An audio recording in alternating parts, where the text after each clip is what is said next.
Hey guys, welcome to Curvy Budgets. I'm Nikki, and today I wanted to talk to you guys about the planners that I use, and like the things I use in the beginning to kind of get me started. So jumping right in, I've been like budgeting for a very long time. I just never thought it was like a thing. like People were like talking about. I just kind of just did it to help make sure that like I was paying my bills and getting everything done on time. So for the past few years, or like as long as I can remember, I've always used a calendar to put all of my things down on the dates. I actually want to look through and make sure that I did October, because it is October 1st. So it looks like I did most of October. Actually, let's see. I think I did all of October. I think I have to put an afterpay in here because I did a little shopping. So I have to add that in. But other than that, I think everything is up here and it's pretty much done. So this is what I've been doing. I put everything on the calendar, and it's like the only thing that I use the calendar for, really, is to make sure my stuff is in. And I'm a pencil paper kind of girl, so yes, I do have a what is it called, a Gmail calendar and all that stuff where I put all my work stuff. And I do put my bills up there too, just as like a backup, but I don't typically use it. I like pen and paper. So this is where I put all my stuff. And then once all of that is done, I do all my math in this book. And it's just a lined notebook that I put all my stuff in. So I'll go in and I'll just write down everything for check 1, everything for check 2, and do the math to know like what I'm gonna have left and all that stuff. I started using this for something kind of different, keeping track of like my credit cards, and some of like the little things that I'm doing on the side, like my 1 month ahead and my emergency fund and all that stuff. So I started keeping track of that in here. And then it's just like past stuff of like just doing all of my, like this was check 2 from June 15th. Just putting all my math and how much I'm spending and know what I have left over and stuff like that. So that's what I've been doing. It's just like this 2-step method, but I wanted to get a little fancy with it and actually have a budget book. So I started seeing like everyone's videos and everyone was using some kind of a book or whatnot, and I thought, oh, that can be cool, because I do want to start doing my sinking funds and all of that stuff, because that I was not doing before. Before, I would pay all my bills and then I saw all the money that I had left over and I was like, okay, well, what we doing? Where we going? What we eating? Because all that money was just for me to blow. And now I'm giving every penny in my account a job. So therefore, I'm not wasting anything. I'm not like just blowing everything on McDonald's or going out to eat or whatever. I mean, I still go to McDonald's, a couple times a week, which I'm working on. I'm working on that. But I do that within my budget. So I'm okay. But anyway, so I've been doing that. I wanted to move on to planners. So the first planner that I started with was this one. It's the budget planner by Soligt. I guess it's pronounced Soligt, Soligt. And it's not that I didn't like it, it just wasn't for me. Like, I like simplicity. I just felt like it had a lot of added stuff in it that I was like, I'm not feeling. So I ripped out a lot of the pages in the beginning because I did actually start using this, but then realized that it wasn't for me. So I ripped out all the stuff that I had written on. And then I'm going to actually donate this to someone at my job who is going to start budgeting. So in the beginning, it had like graphs and like your yearly budget. I don't remember what it had in the beginning, but it had a bunch of stuff that I wasn't using. But this is pretty much what it looks like for every month. It has like a little folder, a little pocket for you to put receipts and bills.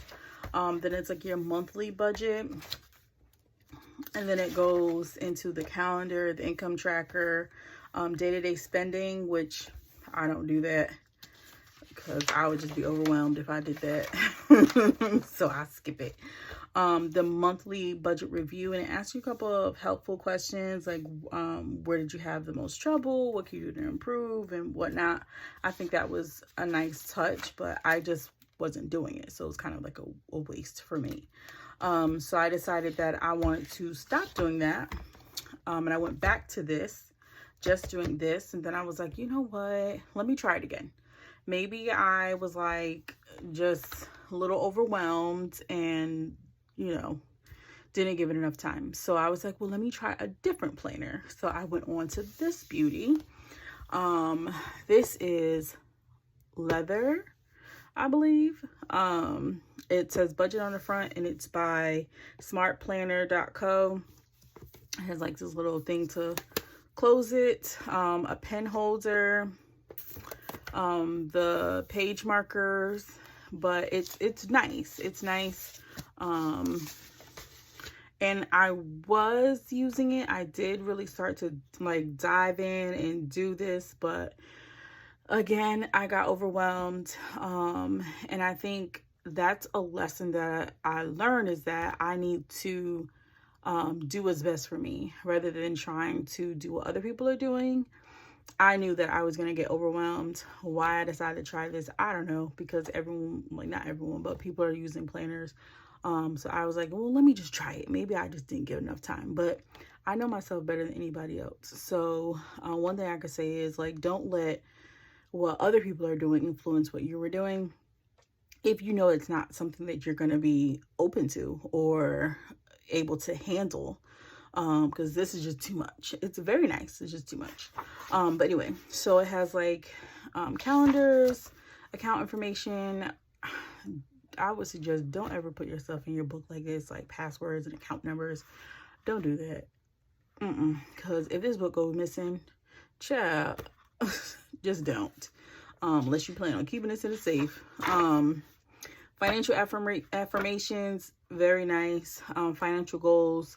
I started writing them. One thing is, don't rush, don't compare, and don't obsess. That is major for me because I like to rush. I like that instant gratification, like legit. I'll talk about some of my accounts that I have and how I am about those, like constantly checking them. Yeah, don't compare yourself to others. You are you, and there's nobody else who can be you.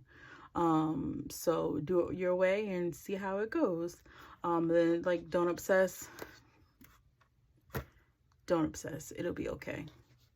But anyway, then I went into the savings planner, which I had put that I was going to save for an iPad or a new laptop. I think I have like a Surface Pro 4, which I love that laptop, but I think I want to switch to iPad. Like, I don't know. How y'all feel about the iPad? Because I felt like I had a MacBook Air.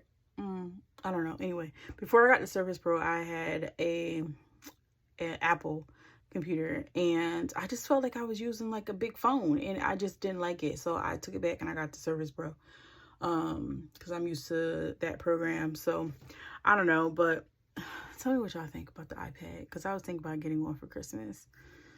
I don't know. But anyway, savings planner, debt tracker. I love this part because it talks about the snowball method, which is what I plan to do. So I started writing out all my credit cards and my auto loan, try to pay that down and see how that goes. But I think I'm still gonna steal this from here and do this, just obviously not in here. And I started writing like the debt tracker, and I feel bad because I don't think I can donate this to anybody because I feel like I wrote on so much of it. I did not like this page, and I didn't like it because I didn't like that all the categories were listed. I would rather be able to list them myself because I felt like I got overwhelmed trying to put things where it needs to be. because I feel like it's just scattered and it's a lot of wasted space. So that part I wasn't fond of at all. Expense details, spending analysis, I will never do that. Chart labels, monthly review, and I stopped. Yeah, so I don't know. Someone maybe needs to use this, maybe. But then it goes to like the year review, and then notes and brainstorming, which I like that part because I like to do notes. This part would probably be like the only part that was really filled out. It's the notes part, because I'm always writing something down. But very nice. It feels lovely. I love this color, but it just unfortunately didn't work out for me. The next one, actually, I did these two at the same time. I saw someone talk about they were going to create a budget planner. And I looked at the one that they were creating and I was like, oh my God, like that looks like something that would be useful for me. So I was like, you know, they weren't coming out with their book yet. So I was like, let me go on Amazon, because Amazon has it all. I went on Amazon and I looked and I found these two. The Easy Cash Budget Planner. This is a bi-weekly one, and this is a weekly one. And they both have the sinking funds and cash envelope section. I did not like this one. I did not like this one. I kind of feel like this is the female and the male version. That's how I feel like, but it's really, this is bi-weekly, this is weekly. I didn't like this one because I'm not sure. I'm not really sure why I didn't like this one. Maybe because it was a weekly one. Maybe that's why. But yeah, I might be donating that too. But this one, this is my baby. This one right here, this one's my baby. I love this one. It works out perfectly for me. It's everything that I need.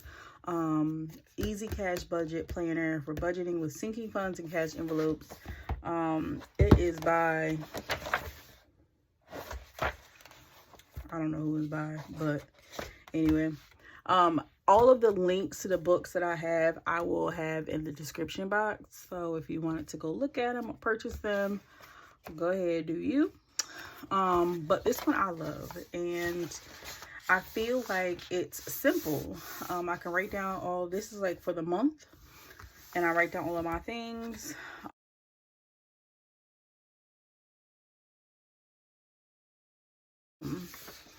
And then this is the bi-weekly. So this is check 1, check 2.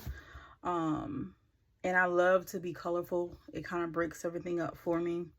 But it works perfect for me. And then has the cash stuffing tracker. And what I do is I have my 1 month ahead, and I also have my my 1 month ahead, and then my sinking funds, and then I also have my envelopes. So one check, so like this check was my sinking funds, and then this check is my 1 month ahead, and I alternate like that so that every account is getting money that month. And then I have my savings. But the cash stuffing tracker is very helpful. I do have teller slips because it makes it just easier for me, so I know what I'm doing. One thing I don't use is the expense tracker. Like I said before, if I kept track of everything I spent, I would go insane. So I don't even bother. But let me see, October, it is October 1st. I started looking at what I'm spending in the month for October. So if I'm gonna go back to this month, to September, I was spending to the point where it was more than the boxes they have listed, so I had to go underneath. So my goal was to shorten this up. So I got rid of certain things, but then I just added, oh God, I can't with Afterpay and Shein, but I just ordered some stuff from Shein, so I have to add that Afterpay in here. So yeah, but those are my planners. I love this one. If you're simple like me, you will probably love this one too. But like I said, all of the links will be in the description box. But yeah, that's pretty much it. I hope that you guys enjoyed this. I hope that you got, I don't know, something out of it. Maybe you want to find a planner, I don't know, or you don't want to. You seen this and you're like, oh, no, that's overwhelming. I don't know, but I hope you enjoyed it. And I hope to see you in my next video. All right, thanks. Bye.